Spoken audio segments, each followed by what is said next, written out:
Hello and welcome to Walk the Pod, your daily walking show where I take my podcast for a walk because I don't have a dog. My name is Rachel Wheely, a human in the world walking around a park behind a hospital, tempting you away from your desk at lunchtime for a 10-minute walk in nature. This is series 47, episode 6, in which we are discussing curiosity. What does it mean? Is it a good or a bad thing? Could there be unintended consequences and unintended benefits of exercising our curiosity? Come with me now as we discuss, and first of all, on this topic, a voice note from Robin in New Zealand. G'day Rach, it's Robin from New Zealand, out for not a lunchtime walk because it's 4 o'clock, but a walk before it starts to rain because I think it's going to be very wet tomorrow. Curiosity, it's an interesting subject. Curious about it.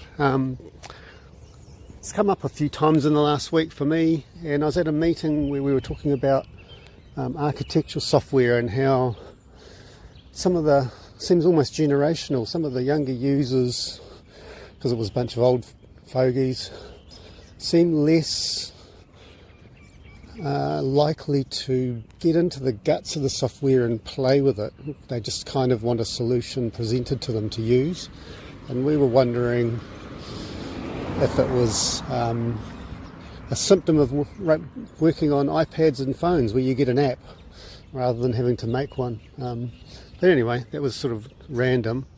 I'd like to comment on specialisation. I remember a quote from Kenneth Williams, the comedian, decades ago. He was either Clive James or Parkinson, and he was talking about specialisation and how people were getting better and better at less and less, and he wanted to become absolutely superb at doing nothing, which I kind of liked as a philosophy.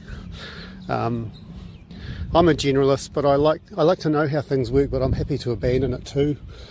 So I kind of learn a lot about a lot of stuff and then sort of a happy walk away, whereas other people seem to like intensively mine a subject to death. But I heard another podcast where they were talking about coping with being alone or being solitary, and they said curiosity was actually a superpower for dealing with that, and that the more curiosity you have, the less likely you are to feel lonely, even if you're alone, which I kind of found interesting anyway. So I've wandered down the road. I'm going to bring the recycle bin in because it's been empty. It's a grey overcast day, about 4 o'clock, and it's about 15 degrees, but it feels colder. That's Celsius. And you might be able to hear a dog barking in the background because the rubbish guys are doing their rounds, so it kind of excites them all. And I'm just about to head home and have a coffee and call it a day, probably. Anyway, love the series. See you next time.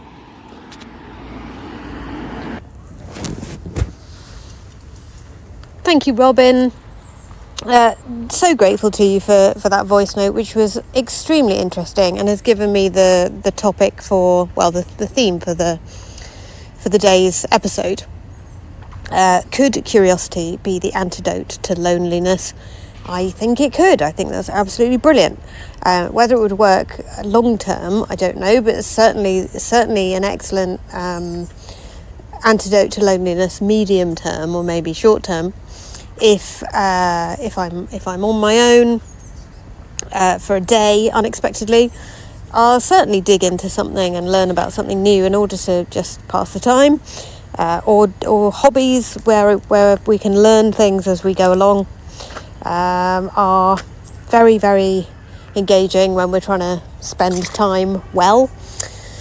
Love that you did some life admin whilst recording the voice note there. I have enjoyed on this podcast taking things from please take boxes and so on as I walk around, and Robin there bringing the recycling bin in as he finished recording his voice note, which is wonderful. If you have any thoughts on curiosity and what it means and what it might be good for and what we should think about in relation to it, please go to walkthepod.com and leave me a voice note via SpeakPipe. You can leave me 90 seconds of your beautiful voice if you'd like to. what can I see directly in front of me? Well, the park's absolutely rammed today because it's the most beautiful day in the world. There's not a cloud in the sky. There's loads of little pups around, one of which has just scampered past me with a tennis ball. Two of which are saying hello to each other in the middle of the park. And there are lots and lots of people having picnics out on the grassy knoll today, some of whom are in scrubs from the hospital, purple and teal scrubs, beautiful outfits that they wear here, and the people just scattered around all over the place having sandwiches, which is lovely to see. I've spotted a pied wagtail on the park, which is a black and white bird native to around here, but not very common. Haven't seen one in the park before. And I've spotted the resident robin, who obviously lives here and likes to give me various pointers on my life occasionally, which I see as sort of interventions from the universe. So it's a really, really beautiful day today. It's absolutely stunning. It's one of the days that we dream of in early April, thinking spring must be here. Surely it's around the corner, and it just doesn't turn up for another month and a half. But when it does turn up, my goodness, it makes a difference. Everybody's happy today. And